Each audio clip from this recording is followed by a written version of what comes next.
Welcome to this explainer. Today, we're setting off on a really incredible investigative journey. We're going to dive deep into the ancient historical, political, and, frankly, theological mysteries surrounding the final chapters of the book of Genesis. Specifically, we'll be looking at the deaths, the mourning rituals, and the burials of the great patriarchs Jacob and Joseph.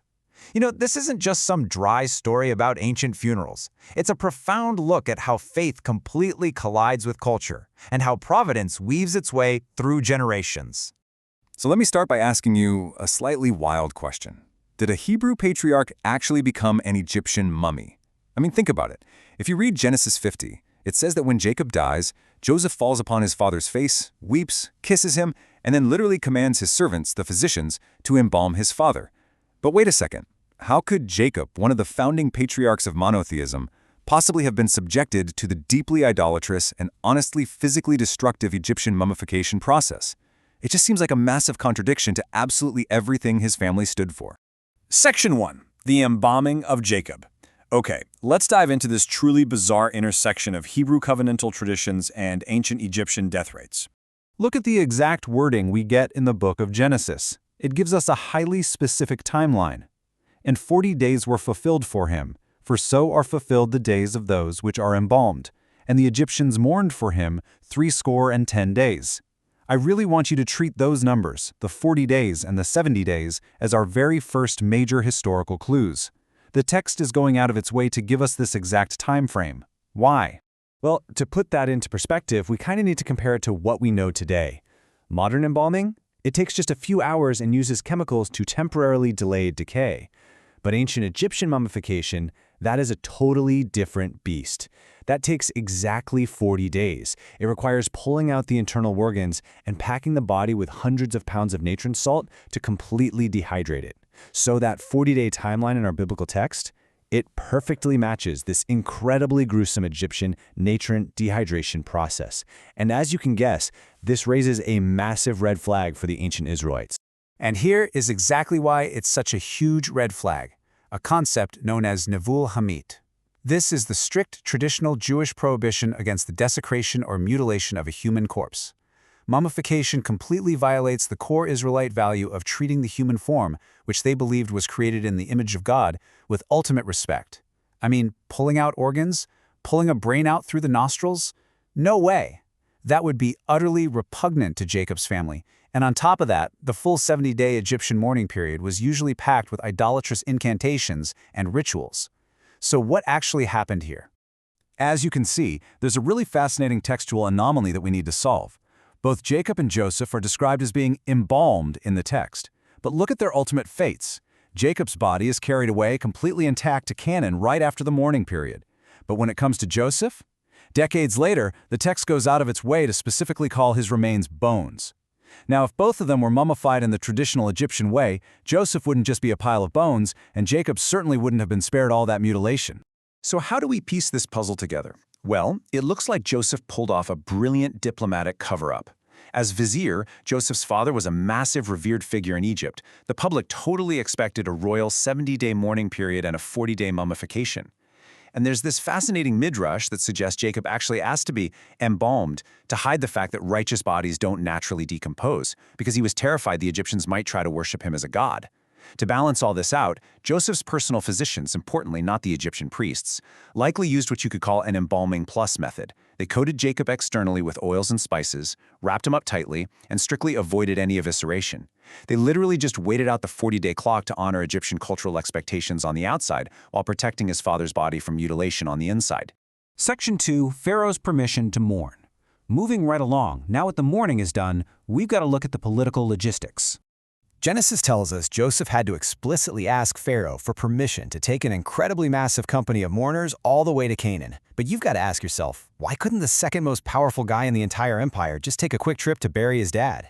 Well, it turns out his request wasn't just a simple courtesy. He was navigating some seriously strict Middle Kingdom administrative tape. First, viziers were legally forbidden from leaving the Nile Valley without royal assent. Second, Joseph actually has to ask Pharaoh's household to speak for him because Egyptian etiquette barred ritually unclean mourners from stepping directly into the king's presence. Plus, this burial required a massive military and chariot escort, which drained state resources. And finally, a huge group of Semitic people moving toward the eastern border that would instantly raise defection alarms for the security garrisons.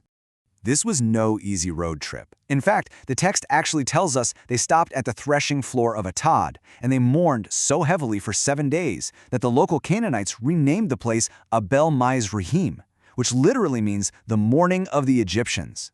By securing Pharaoh's official permission and that military escort, Joseph ingeniously flipped the script.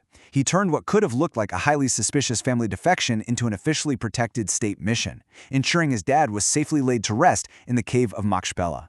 Section 3. Providence, meant for good. This brings us to the real emotional and theological climax of this whole explainer. Once Jacob is buried and they all get back to Egypt, Joseph's brothers are terrified. They're thinking, okay, Dad's gone, now Joseph is finally going to take his revenge on us for selling him into slavery all those years ago. But before he even says a word, the text tells us, Joseph wept when his brothers begged for forgiveness. He isn't angry, he's heartbroken.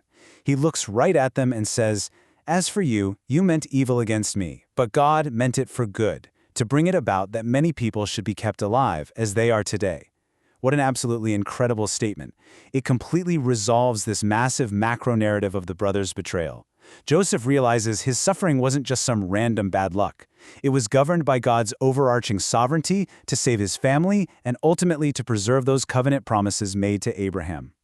I absolutely love this insight from the writer John Flavel. He says, "Providence is best read like Hebrew, backwards." It's so true, right? When Joseph was thrown into a pit, sold as a slave, rotting away in a prison, it looked like a total downward spiral of disaster. But from the vantage point of the finish line, standing there as vizier, literally saving nations from starvation, Joseph could finally look backward and clearly see the divine hand steering the ship into a safe harbor. Section 4. The Bones of Joseph. All right, let's look at the end of Joseph's life. Joseph lives to be 110 years old. He even lives to see his great-grandchildren bouncing on his knees. But on his deathbed, he knows the political climate in Egypt has shifted and he can't be taken back to Canaan right away. So he makes his family swear an oath. Just trace this incredible multi-generational journey with me. In the 1800s BCE, Joseph is embalmed. Actually, scratch that, he isn't fully mummified. He's placed in a coffin to naturally reduce to bones over the decades. Fast forward a whole 140 years later, right in the middle of the chaos of the Exodus, Moses specifically stops to retrieve those bones. For the next 40 years, they are carried through the brutal Sinai wilderness. And finally, after the conquest of Canaan, Joshua's elders buried Joseph's bones in Shechem. Those bones literally acted as a physical bridge, carrying the promise of the patriarchs all the way into the realization of the Exodus. And the story of how Moses gets those bones back, it is wild. It's steeped in this fascinating tradition. According to Egyptian myth, the goddess Isis had to use magic to raise the dismembered body of her husband Osiris from the waters of the Nile. Now contrast that with the incredible Hebrew Midrash. The tradition says the Egyptians actually hid Joseph's heavy metal coffin by sinking it right there in the Nile. So Moses literally stands by the river, throws in a divine golden plate engraved with the name of God, and calls out that the time of redemption has come, and miraculously, this incredibly heavy metal coffin just floats right up to the surface. Once they're out of Egypt, there's this beautiful detail in the Talmud. It says the Israelites carried 2 chests side by side through the desert for 40 years. You've got one chest holding the bones of Joseph, right next to the Ark of the Covenant holding the presence of God. When people asked, why on earth are the dead traveling with the divine, the answer was that the man in the coffin fulfilled everything written on the tablets inside the Ark.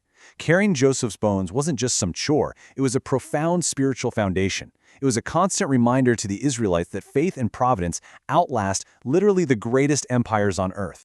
Which leaves us with a pretty provocative question. What legacy will your bones leave behind?